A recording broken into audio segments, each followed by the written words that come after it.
Bom, fazer um vídeo aqui contando um pouquinho mais da história desse carro. Esse carro foi um carro que eu usei como exemplo, né? De carros que a gente sabia muito pouco da história dele. Esse carro foi comprado no desmanche em Rio Claro, no tal do Ferrujão. E quando eu vi esse carro, tava bem feio, né?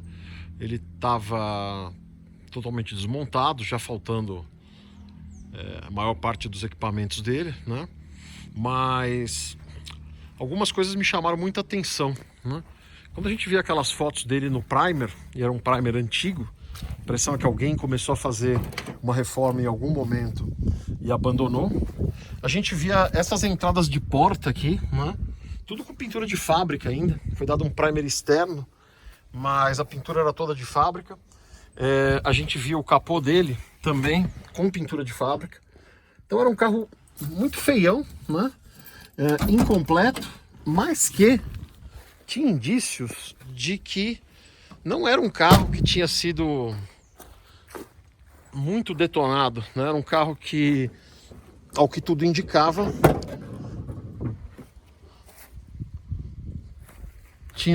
tinha sido levado para fazer um serviço de restauração, uma reforma, sei lá o que fosse, há muito tempo atrás, e abandonado no meio do caminho. Vou abrir aqui para mostrar que aqui era tudo de fábrica, né? A gente obviamente refez, mas tinha todo o vermelho Azteca original, né?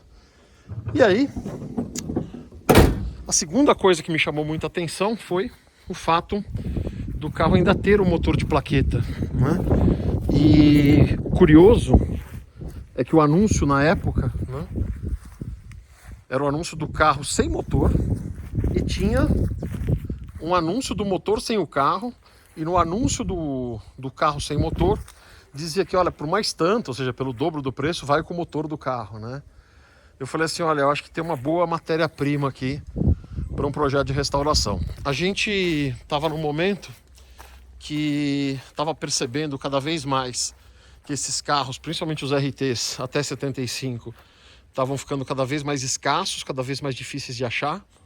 Porque há 20 anos atrás, por exemplo, RT73, RT74, RT75, você escolhia, né? Parecia muito, né? E isso, sei lá, já uns 5 anos depois, lá por 2004, 2005, 2006, a gente vê que os carros estavam começando a sumir. Tinha muita gente interessada em comprar carros para restaurar e tal. E aí eu comecei a ficar de olho em bons projetos, né? Por isso que a gente tem uma fila de restauração tão grande. Porque naquela época a gente conseguiu comprar alguns carros ainda com preços bem razoáveis, né? Antes dos preços sofrerem o aumento que tiveram aí alguns anos para frente, né? E aí nós compramos esse carro. Esse carro veio do jeito que estava. Comprei, obviamente, com o motor de plaqueta, né? Ah, tinha mais um detalhe: o carro não tinha documento, né? Não tinha documento, não tinha nada. Tinha um papel, né? Acho que tinha um documento velho de andar, mas não tinha recibo, não tinha nada. O carro era placa amarela, para completar. Então, se fosse hoje no estado de São Paulo, placa amarela só via judicial, né? O Orlando tem um Opala SS474, um cara preta, que está com o protocolo do Detran há 5 anos para fazer a transferência de placa amarela para placa cinza e nada, né? Então, essas coisas a gente precisa ir acertando quanto antes, melhor, né? E aí, tinha um telefone de um advogado num papel com lápis, né? Um nome, né? João de Deus. E o telefone de um advogado não, de um despachante na cidade de Conchas. O que eu fiz? Eu comprei o carro, liguei para o despachante, né? E falei, ele falou, ah, sim, o carro era do senhor Pedro Branco, tal. A gente puxou pelo Renavan, né? Que era do Pedro Branco, ele não tinha. Aí eu perguntei se ele conhecia, sim, o Pedro Branco era conhecido na cidade e tal. Aí ele tinha um filho chamado João de Deus, né? Só que esse filho não morava na cidade, morava num sítio, morava afastado da cidade. Essa história tem 15 anos, então se tiver algum detalhe errado, mas eu tenho certeza que 95% é isso. O João de Deus morava fora, né? E era filho dele, é quem podia ajudar em alguma coisa. E Eu sei que a gente entrou em contato com o João de Deus, eu não cheguei a falar com ele, mas o despachante foi muito solícito e ajudou muito na interlocução com ele, né? E a gente chegou, descobrimos que o carro não tinha entrado no inventário. Para a gente conseguir fazer a segunda via desse carro, ele precisaria estar no inventário, a gente precisaria passar do Pedro Branco, que já era falecido, para o João de Deus. O João de Deus precisaria da entrada numa segunda via da documentação, transferência de placa amarela para placa cinza, e aí quando o recibo novo chegasse, o João de Deus teria que fechar o recibo em meu nome, né? Ou seja, um baita de um trabalho. Acho que 95% das pessoas que você pedisse isso iam falar para, vai fazer outra coisa, desencana, não dá. Ou então aqueles que falam não só falando sim, né? Não, claro, um dia, uma hora, vamos ver, tal, né? Fato é que a gente descobriu que o carro não estava em inventário. Descobrimos quem foi o advogado na cidade de Conchas que fez o inventário do Pedro Branco. O inventário foi reaberto, ó o rolo, né? O inventário foi reaberto e o carro foi incluído no inventário, né? Com o carro incluído no inventário, o carro passou para o João de Deus, que acho que era até o inventariante e tal. Ele fez o pedido, né, de renovação do documento, de atualização do documento, de passar para a placa cinza, pediu uma segunda via do recibo. Isso tudo levou 1 ano e meio, mais ou menos, tá? E cara, assim, eu tinha uma hora que eu achava que não ia sair nunca mais, né? Um belo dia o despachante me liga, ó, tá aqui o documento, chegou em nome do João de Deus, agora eu preciso falar com ele para ir no cartório, para fechar e tal. E cara, minha surpresa é que no dia seguinte eles conseguiram falar com o João de Deus foi no cartório, fechou o recibo em meu nome, mandou o carro mandou o documento por Sedex para mim. Eu na época não precisava fazer a vistoria, era só decalque do número de motor e o decalque do chassi, né? E eu transferi o carro pro meu nome, né? Então foi um trabalho, óbvio, teve um custo, né? Esse processo de reabrir o inventário e tal. Teve muito boa vontade do João de Deus e teve uma baita ajuda do despachante, né? Por isso que eu falo que a gente, eu me refiro à coleção sempre na primeira pessoa do plural, né? Nós, né? Porque é muita gente que está envolvida, muita gente que ajuda a fazer esses carros voltarem, né? E aí depois disso, na hora certa, a gente foi fazer a funilaria do carro. O carro foi pro Sr. Alfredo, que eu falei até dele recentemente aqui, que ele tá com o Magnum preto com interior bege, né? Por falar em Magnum preto com interior bege, o Magnum preto sem faixas de fábrica tá ali. Tá com o Sr. Alfredo. O Sr. Alfredo fez a funilaria do carro. Depois o Chicão e o Orlando na época fizeram a pintura do carro.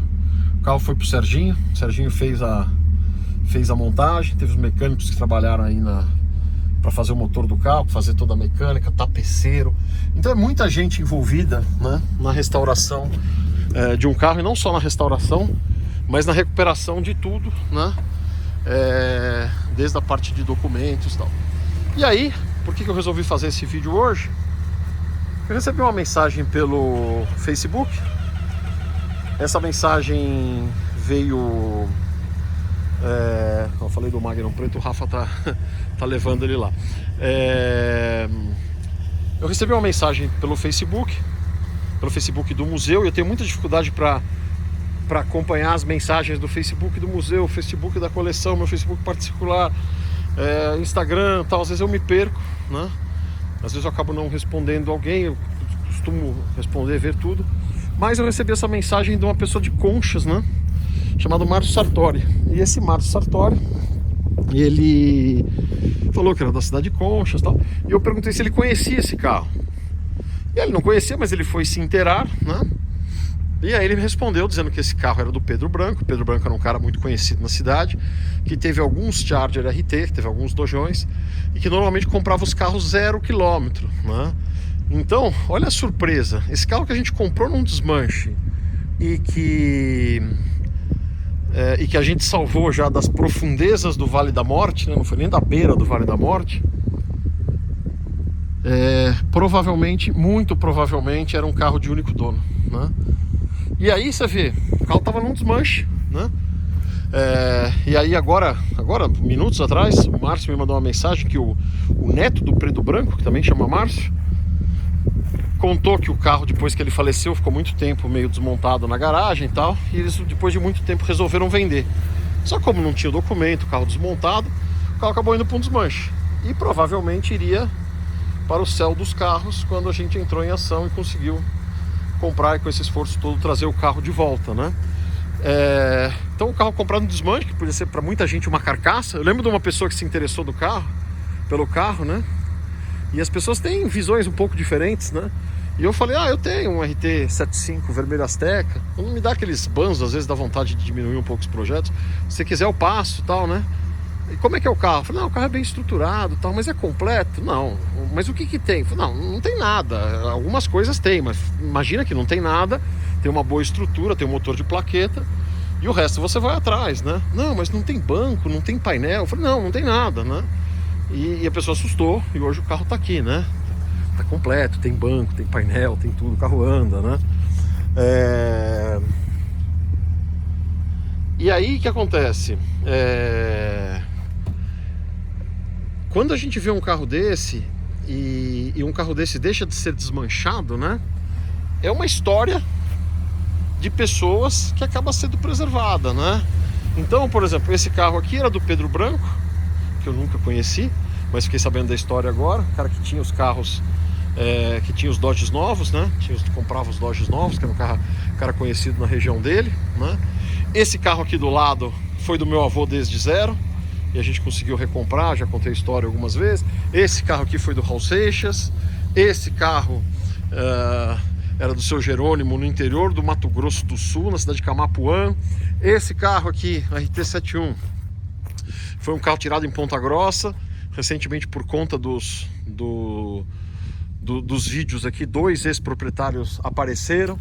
Esse aqui, o RT78 Pantera Negra, né? Um carro que foi pedido sob encomenda na Chrysler, preto, sem faixas laterais, e o primeiro dono dele não apareceu até hoje, mas os idealizadores dele apareceram, né? Meu amigão Tomás Irvolino, ele e o irmão dele, que tiveram a ideia de fazer esse carro, e passaram essa história para o Brasil Bonfilhori, que era o gerente da Chamboralto, e acabou comprando a ideia e fazendo esse carro, e o carro acabou sendo preservado também, e está aqui para contar essa história. Depois desse Charger LS 74 P9, né? O LS74 P9, que eu não tenho nada, não sei nada da história dele. Sei que esse carro apareceu anunciado em Atibaia, começo dos anos 2000, 2002, 2003, 2004, sei lá. Mas antes disso a gente não sabia nada dele, né? Aqui meu LeBaron, que foi meu primeiro Dodge. Então cada carro conta uma história, né? E sei lá, o que eu queria deixar aqui, né? Como mensagem nesse vídeo é que as pessoas que... E aí não serve só para Dodge, serve para Opala, serve para os carros mais novos, serve para... Esses dias eu estava conversando com o Rafael, que restaurou o nosso Tempra Style vermelho com interior bege, né? E ele estava contando que hoje, por conta do Tempra Style, do Tempra Turbo, Tempra Style Nacional usarem transmissão de Alfa 164, hoje tem gente desmanchando Alfa 164 para restaurar Tempra, né? Uma coisa que anos atrás seria absolutamente impensável, né? E então, assim, a mensagem que eu deixo é que essa questão de desmanchar carro faz parte do jogo, né? Faz parte do jogo de restaurações, de mercado de peça. Então o pessoal fala, mas se não desmanchar o carro, não tem peça para fazer o outro. Mais ou menos. Hoje tem muita peça de reprodução, de produção atual, peça que vem de fora, tal. Mas em alguma escala, quem fala isso tem razão. Mas tem que ter a consciência de que cada vez que você está desmanchando um carro, você está matando um monte de histórias que estão junto desse carro, né? Que acompanham esse carro. Então eu quis aproveitar essa... Espero que esse vento não estrague o vídeo. Estou com a mão fazendo uma conchinha aqui para ele não bater. Vamos finalizar ele dentro do carro, então, vai. Então eu quis contar essa história do Dodge do Sr. Pedro Branco, né? Para ilustrar esse pensamento que eu sempre tive. de que a gente tem que evitar ao máximo desmanchar carros, né? Acho que para desmanchar é só aquele carro que realmente já abriu no meio, né? Porque eles carregam muita história e às vezes você vai desmanchar um carro que pode ser muito mais importante do que parece. Por exemplo, esse carro aqui, né? Esse carro, quando eu comprei ele em 6 de janeiro de 1990, 30 anos e meio atrás, comprei super de uma boa intenção, né? Comprei um monte de peça nova, comecei a fazer uma restauração e o resultado não foi bom. Eu não tinha experiência com isso, né? O resultado não foi legal. Eu desgostei e vendi o carro, né? Vendi o carro em 95, né? Passados 8, 9 anos, me deu uma loucura de recomprar o carro. E eu fui achar esse carro, né? Muito sem querer, no meio de uma conversa no Mentiródromo, no Pacaembu. E esse carro tava com o Márcio, né? Que mexe com Dodge. E o carro tava para ser desmanchado. Ele falou assim: quantas vezes eu peguei as ferramentas para desmanchar esse carro, e a hora que eu ia desmanchar acontecia alguma coisa, tocava o telefone, entrava uma coisa para fazer antes, né? Então o carro não queria ser desmanchado, né? E foi uma baita sorte que eu consegui comprar o carro tinha um problema de documentação, a pessoa que comprou de mim. Essas histórias todas tem nos meus livros aí, eu conto, não todas, né? Desse carro aqui, por exemplo, eu não cheguei a contar. Mas tem várias histórias dessas contadas nos meus livros, né? E eu fui atrás da pessoa que me vendeu, né? Falou: o teu carro, meu carro tá na oficina que eu deixei há muito tempo, tal, preciso voltar lá. Aí eu falei: não tá mais, o dono da oficina vendeu o carro, e o carro tá assim, tá assado e tal, né? Não, mas inclusive eu já comprei o carro tá comigo de novo, né? Então, cara, precisa acertar. Não, passa o documento. Cara, encontrei muita gente bacana, muita gente com boa intenção, com vontade de ajudar. Tem uns picareta no meio também, mas conseguimos salvar o carro, né? E aí tem o carro do senhor Leôncio, né? Do Dr. Leôncio, o carro do dentista que eu mostrei outro dia. Um Charger LS74 branco que a gente não sabe nada dele. O SE74 verde floresta, que tem uma história espetacular. 2 irmãos, um comprou um SE73 verde floresta, o outro passou um tempo, foi lá e comprou o quê? Um SE73 verde floresta, né? 2 irmãos tinham os carros exatamente iguais, né? E acabaram vindo os dois parar aqui na coleção. O Dart 74 do seu Murilo, né? Um cara legal pra caramba. Quando a gente conheceu, foi uma história muito bacana. Comprei o carro dele acho que ele tinha mais de 90 anos já. Tá aqui. Esse carro aqui, aí cada um tem uma história, né? E essas histórias, o Esplanada dos Bianchi de Bebedouro. Esse carro eu não conversei com 4 gerações, tá? Mas a conversa começou com o bisavô e a compra terminou no bisneto, sendo que nesse meio tempo a gente chegou a falar com a neta, né? Então falamos com 3 gerações, só que não 3 seguidas, 3 gerações de 4, né? E é assim que a gente vai preservando as histórias, né? Um monte de gente acha uma besteira, acha que isso é só um monte de carro, pode passar com o skate por cima, tá abandonado, está abandonado. Mas a gente não, a gente gosta, a gente curte, a gente acha que isso é parte da nossa história, né? E eu falo a gente porque, além do monte de gente que me ajuda nessa cruzada aqui, tem muita gente que tem o mesmo gosto, tem as mesmas vontades que eu tenho, né? E que também tem uma dedicação enorme para preservar os nossos queridos automóveis. Beleza? Então vou encerrar o vídeo com essa imagem linda do RT78 Pantera Negra entrando de ré no galpão. Charger LS74 preto aqui nos esperando. A careta do RT71 amarelo boreal. As luzinhas, o fim de tarde. E vou até descer do carro, vai. Queria pedir para vocês que gostam disso que a gente faz, né? Que vê valor, que vê uma contribuição para a preservação da nossa história, da nossa cultura, né? Pode fazer, o mínimo que pode fazer, se inscrever no canal, não custa nada, só botar o dedão aí. Se já é inscrito há bastante tempo, Considere ser membro do canal se você gostar bastante do conteúdo. Tem mais de 100 vídeos exclusivos. Por exemplo, hoje eu filmei 2 vídeos aqui e fiz mais 2 para a área de membros, né? Os vídeos da área de membros são mais descontraídos, mostram mais as coisas que deram errado, nem tudo dá certo. E as pessoas que que viraram membros, né, têm dado um feedback super positivo. Beleza? Então é isso. História do Dodge do Pedro Branco. Ficamos